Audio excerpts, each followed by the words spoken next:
നെയ്യാറ്റിൻകരയിലെ ഗോപൻ സ്വാമിയുടെ ദുരൂഹമരണത്തിൽ കല്ലറ തൽക്കാലം തുറന്ന് പരിശോധിക്കില്ല. സബ് കളക്ടറുടെ നേതൃത്വത്തിൽ നെയ്യാറ്റിൻകര പോലീസ് സ്റ്റേഷനിൽ നടന്ന ചർച്ചയിലാണ് തീരുമാനം. തുടർ നടപടികൾ ചർച്ച ചെയ്യാൻ സബ് കളക്ടറുടെ നേതൃത്വത്തിൽ നെയ്യാറ്റിൻകര പോലീസ് സ്റ്റേഷനിൽ ചർച്ച നടത്തി. കല്ലറ പൊളിക്കുന്നതിനെതിരെ നിയമ നടപടി സ്വീകരിക്കാനാണ് കുടുംബത്തിന്റെ നീക്കം. അജീഷ് ജയകുമാർ സംഭവസ്ഥലത്ത് നിന്ന് വിശദാംശങ്ങളുമായി ചേരുന്നുണ്ട്. ഒപ്പം സജോ ദേവസ്യ നെയ്യാറ്റിൻകര പോലീസ് സ്റ്റേഷനിൽ നിന്നും ചേരുന്നുണ്ട്. ആദ്യം അജീഷ് ജയകുമാറിലേക്കാണ്. അജീഷ്, വലിയ പ്രതിഷേധമാണ് വീട്ടുകാരുടെ ഭാഗത്തു നിന്നുണ്ടായത്. അതുകൊണ്ട് തന്നെ ഇവർ അഭിഭാഷകനെ ഏർപ്പെടുത്തിയിരുന്നു. അഭിഭാഷകൻ പിന്നീട് പോലീസുമായും സബ് കളക്ടറുമായിട്ടുമൊക്കെ സംസാരിച്ചിരുന്നു. ഇതിന്റെ ഒരു പശ്ചാത്തലത്തിലാണോ ഇത്തരത്തിലൊരു നീക്കം? നോട്ടീസ് ഉൾപ്പെടെ നൽകണമെന്നുള്ള ആവശ്യം കൂടി അവർ ഉന്നയിച്ചിരുന്നുവല്ലോ. തുടർ നീക്കം അതിനി എങ്ങനെയാകും? തിരുവനന്തപുരം നെയ്യാറ്റിൻകര ആറാൽമൂട് സ്വദേശിയായ ഗോപൻ സ്വാമിയുടെ സമാധിയുമായി ബന്ധപ്പെട്ട് വലിയ പ്രതിഷേധങ്ങളും നാടകീയ രംഗങ്ങളുമാണ് ഇന്ന് അരങ്ങേറിയത്. ജില്ലാ കളക്ടറുടെ ഉത്തരവുമായി ഈ സമാധി പൊളിച്ച് പരിശോധിക്കാനാണ് പോലീസ് ഉദ്യോഗസ്ഥരെത്തിയത്. ഉച്ചയോടെ തന്നെ സബ് കളക്ടർ അടക്കമുള്ള ഉദ്യോഗസ്ഥർ ഇവിടെ എത്തി സ്ഥിതിഗതികൾ പരിശോധിച്ചിരുന്നു. അപ്പോഴൊന്നും ഒരു പ്രശ്നവും ഉണ്ടായിരുന്നില്ല. പിന്നീട് കൂടുതൽ പോലീസ് ഉദ്യോഗസ്ഥർ, നെയ്യാറ്റിൻകര DYSP അടക്കമുള്ള ഉദ്യോഗസ്ഥരും ഒപ്പം തന്നെ തിരുവനന്തപുരം മെഡിക്കൽ കോളേജിൽ നിന്ന് ഫോറൻസിക് വിദഗ്ധരും സയന്റിഫിക് എക്സ്പേർട്ടുകൾ അടക്കമുള്ള ഉദ്യോഗസ്ഥർ ഇവിടെ എത്തി. ഈ പൊളിക്കൽ നടപടികൾ ആരംഭിക്കുന്നതിന് തൊട്ടു മുമ്പാണ് ഈ പ്രതിഷേധങ്ങളൊക്കെ തുടങ്ങുന്നത്. ആ ഘട്ടത്തിൽ ചില ഹൈന്ദവ സംഘടനാ ഭാരവാഹികളും ഒപ്പം തന്നെ ഈ കുടുംബാംഗങ്ങളുടെ അഭിഭാഷകരും ഈ കുടുംബാംഗങ്ങളും തന്നെ വലിയ പ്രതിഷേധം ഉയർത്തിയിരുന്നു. അവർ പ്രധാനമായും ഉന്നയിച്ചത് ഒരു നോട്ടീസ് പോലും നൽകാതെ അവരുടെ ആചാരപ്രകാരം അവരുടെ അച്ഛനെ അടക്കിയത് ചോദ്യം ചെയ്യുകയാണ്. ഇപ്പോൾ ഇവിടെ ഒരു നോട്ടീസെങ്കിലും നൽകേണ്ടതായിരുന്നു എന്നായിരുന്നു അവരുടെ ആവശ്യം. അതുകൊണ്ട് തന്നെ പോലീസ് ഈ നടപടിയിൽ നിന്ന് പിന്നോട്ട് പോകണമെന്നായിരുന്നു അവർ ആവശ്യപ്പെട്ടത്. തുടർന്ന് കണ്ടത് വലിയ നാടകീയ സംഭവങ്ങളായിരുന്നു. ഈ കുടുംബാംഗങ്ങൾ, അതായത് ഈ ഗോപൻ സ്വാമിയുടെ മക്കളും ഭാര്യ സുലോചന അടക്കമുള്ളവർ ഈ സമാധിയിരിക്കുന്ന സ്ഥലത്തേക്ക് വന്ന് ഇവിടെ വലിയ പ്രതിഷേധമുണ്ടാക്കുകയായിരുന്നു. ഇവിടെ കുത്തിയിരുന്ന് പ്രതിഷേധിച്ചു. പിന്നീട് പോലീസ് ഏറെ പണിപ്പെട്ടാണ് ഇവരെ ആ വീട്ടിലേക്ക് കൂട്ടിക്കൊണ്ടുപോയത്. ബലം പ്രയോഗിച്ചാണ് ഇവരെ ഇവിടെ നിന്ന് മാറ്റിയത്. പിന്നീട് ഹൈന്ദവ സംഘടനാ ഭാരവാഹികളും ചില RSS BJP പ്രവർത്തകരൊക്കെ ഇവിടെ എത്തിയിരുന്നു. ഈ കുടുംബത്തിന് പിന്തുണയുമായി അവരും വലിയ പ്രതിഷേധം ഉയർത്തിയിരുന്നു. മാത്രമല്ല, ഇവർ ഉന്നയിച്ച ചില ആവശ്യങ്ങൾ, അല്ലെങ്കിൽ നടത്തിയ ചില പരാമർശങ്ങൾക്കെതിരെ ഈ പരാതി നൽകിയവരും അതേപോലെ തന്നെ നാട്ടുകാരും ചില പ്രതിഷേധങ്ങളുണ്ടാക്കി. അങ്ങനെ വലിയൊരു സംഘർഷത്തിലേക്ക് കാര്യങ്ങൾ പോകുന്നു എന്നൊരു സ്ഥിതിയുണ്ടായി. സ്ഥിതിഗതികൾ വഷളായി തുടങ്ങി. പിന്നീട് പോലീസ് ഏറെ പണിപ്പെട്ടാണ് ഈ പരാതി നൽകിയവരെയും നാട്ടുകാരിൽ ചിലരെയും ഇവിടുത്തെ ഈ ഗോപൻ സ്വാമിയുടെ വീടും സമാധിയും ഈ ക്ഷേത്രവും ഇരിക്കുന്ന കോമ്പൗണ്ടിൽ നിന്ന് മാറ്റിയത്. പിന്നെയും ഒരുപാട് നേരം ഈ സംഘർഷാവസ്ഥ ഇങ്ങനെ തുടർന്നുകൊണ്ടേയിരുന്നു. പിന്നീട് VSTPയുടെ നേതാവ് വിഷ്ണുപുരം ചന്ദ്രശേഖരൻ അടക്കമുള്ള ആളുകൾ ഇവിടെ എത്തി സബ് കളക്ടറോട് സംസാരിച്ചിരുന്നു. നിങ്ങൾ നടത്തിവരുന്ന ഈ നടപടികൾ നിർത്തിവെക്കണമെന്ന് ആവശ്യപ്പെട്ടു. അപ്പോഴും പോലീസ് ഈ കല്ലറ, ഈ സമാധി, ഇതിൻ്റെ അളവ് എടുക്കുന്ന, ഫോട്ടോഗ്രാഫ് എടുക്കുന്ന നടപടികളൊക്കെ തുടരുകയായിരുന്നു. പിന്നീട് സബ് കളക്ടർ അടക്കമുള്ളവരോട് സംസാരിച്ചപ്പോൾ ഈ ക്രമസമാധാന പ്രശ്നം നിലനിൽക്കുന്നുവെന്ന് ബോധ്യമായി. അതിനെ തുടർന്ന് അവർ ഈ നടപടികളൊക്കെ താൽക്കാലികമായി നിർത്തുകയായിരുന്നു.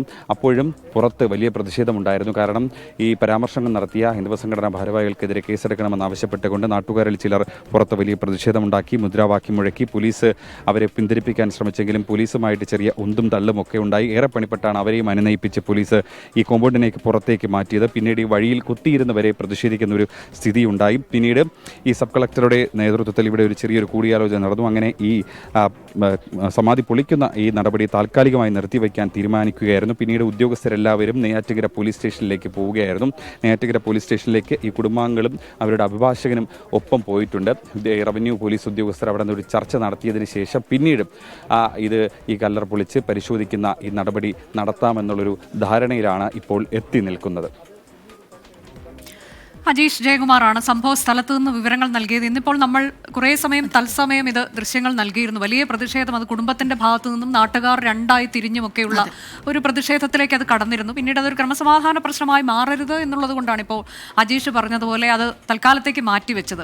ഇനിയിപ്പോൾ അടുത്ത നടപടികൾ എങ്ങനെയായിരിക്കും? സജോ ദേവസ്യ നെയ്യാറ്റിൻകര പോലീസ് സ്റ്റേഷൻ തത്സമയ വിവരങ്ങളുമായുണ്ട്. Sajo, good evening. ഇപ്പോൾ ഇതിലെന്താണ് ഇനിയിപ്പോൾ പോലീസിന്റെ അടുത്ത നീക്കം? കാരണം ഇതൊരു ക്രമസമാധാന പ്രശ്നമായി മാറരുത് എന്നുള്ളതുണ്ട്. കുടുംബം നിയമ നടപടിയിലേക്ക് പോവുകയാണ്.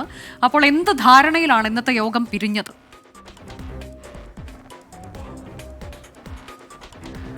അനുജ, ഇപ്പോഴും നെയ്യാറ്റിൻകര പോലീസ് സ്റ്റേഷനിൽ നെയ്യാറ്റിൻകര ഗോപന്റെ മക്കൾ, ഒപ്പം അവിടുത്തെ വാർഡ് കൗൺസിലർ, ഒപ്പം അവരുടെ അഭിഭാഷകർ, ഇതോടൊപ്പം തന്നെ സബ് കളക്ടറും പോലീസ് ഉദ്യോഗസ്ഥരുമുണ്ട്. അവർ തമ്മിലുള്ള ഈ ആശയവിനിമയം ഇപ്പോഴും യഥാർത്ഥത്തിൽ തുടരുന്നുണ്ട്. അതായത് ഈ കാര്യത്തിൽ പോലീസും ജില്ലാ ഭരണകൂടവും എടുത്തിട്ടുള്ള നിലപാട്, ഗോപൻ സ്വാമിയുടെ കാര്യത്തിൽ എന്താണ് സംഭവിച്ചത്, അതിലൊരു ഈ സമാധിയുമായി കേന്ദ്രീകരിച്ച് ഒരു ദുരൂഹത നിൽക്കുന്നുണ്ട്. അതുകൊണ്ട് ശാസ്ത്രീയമായ പരിശോധനയിലേക്ക് പോകണം, അതായത് പോസ്റ്റ്മോർട്ടം അടക്കമുള്ള കാര്യങ്ങൾ വേണം എന്ന നിലപാടിൽ തന്നെ അവർ ഉറച്ചു നിൽക്കുകയാണ്. അതേസമയം കുടുംബം ഈ കാര്യത്തിൽ ഉന്നയിച്ചതിൽ വിശ്വാസപരമായ, ആചാരപരമായ കാര്യങ്ങളുണ്ട്. അതുകൊണ്ട് അതൊരു സമാധിയാണ്, അങ്ങനെ വരുമ്പോൾ അത് പൊളിക്കാൻ കഴിയുകയില്ല എന്ന നിലപാടാണ് സ്വീകരിച്ചത്. ഏറ്റവും ഒടുവിൽ സമവായത്തിന്റെ അടിസ്ഥാനത്തിൽ ഒരു നിർദ്ദേശം നിർദ്ദേശമായി മുന്നോട്ട് വന്നത് ഇപ്പോൾ ഒരു നോട്ടീസ് ഈ കുടുംബത്തിന് നൽകും. അതായത് ഇത് പൊളിക്കണം, പരിശോധന നടത്തണം എന്നാവശ്യപ്പെട്ടുകൊണ്ട് ഒരു നോട്ടീസ് നൽകും. അത് മറ്റന്നാളത്തേക്ക് എക്സിക്യൂട്ട് ചെയ്യാൻ കഴിയും വിധമായിരിക്കും ഒരുപക്ഷെ, അതല്ലെങ്കിൽ അതിന് തൊട്ടടുത്ത ദിവസം എന്ന നിലയ്ക്കായിരിക്കും ഒരു നോട്ടീസ് നൽകുക. അങ്ങനെ ഒരു നോട്ടീസ് രേഖാമൂലം ലഭ്യമായാൽ കുടുംബത്തെ സംബന്ധിച്ച് നിയമപരമായ നടപടി സ്വീകരിക്കാൻ കഴിയും. അതാണ് നേരത്തെ ഇവിടെ വിവിധ സംഘടനകൾ, സമുദായ സംഘടനകൾ, ഹൈന്ദവ സംഘടനകളൊക്കെ വന്നും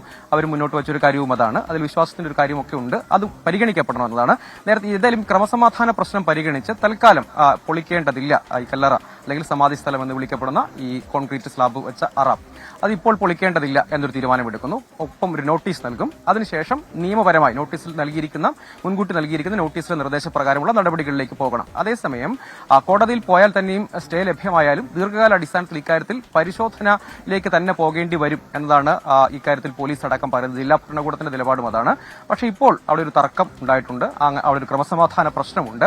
അത് നേരത്തെ തന്നെ വിവിധ ഹൈന്ദവ സംഘടനകൾ, ഹിന്ദു ഐക്യവേദിയുള്ള അടക്കമുള്ള ഹൈന്ദവ സംഘടനകൾ, VSDPA പോലുള്ള സമുദായ സംഘടനകൾ അവരുടെയൊക്കെ പ്രതിനിധികൾ എത്തി പറഞ്ഞത് ഇക്കാര്യത്തിൽ വിശ്വാസപരമായ കാര്യമുണ്ട്, അല്ലെങ്കിൽ ആചാരപരമായ കാര്യമുണ്ട്, അത് പരിഗണിക്കപ്പെടണം എന്നതാണ്. അതേസമയം ഇതിന്റെ നിയമപരമായ വശം പരാതിയുണ്ട്. നേരത്തെ അവിടുത്തെ നാട്ടുകാഴ്ചകൾ നൽകിയ പരാതിയുടെ അടിസ്ഥാനത്തിൽ മിസ്സിംഗ് കേസാണ് രജിസ്റ്റർ ചെയ്തിട്ടുള്ളത്. അതിനകത്ത് ഈ മിസ്സിംഗ് കേസ് എന്ന് പറയുമ്പോൾ സ്വാഭാവികമായി അതിനകത്ത് ഗോപൻ സ്വാമി ഉണ്ടോ, മൃതദേഹം അടക്കം പുറത്തെടുത്ത് പോസ്റ്റ്മോർട്ടം നടത്തണം. സമാധി എന്ന് വാദിക്കുമ്പോൾ പോലും അത് നിയമത്തിന്റെ കണ്ണിൽ അത് സംബന്ധിച്ച് വിശദമായ പരിശോധനയിലേക്ക് പോയേ മതിയാവുകയുള്ളൂ.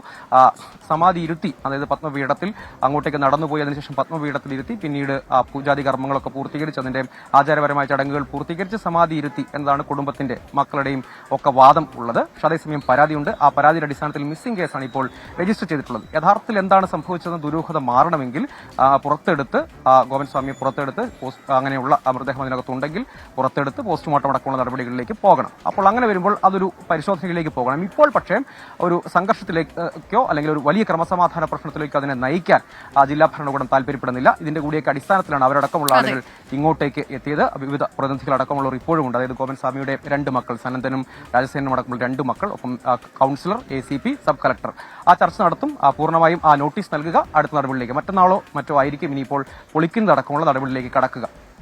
ശരി. സജോ ദേവസിയാണ് വിശദാംശങ്ങളുമായിട്ട് ചേർന്നത്.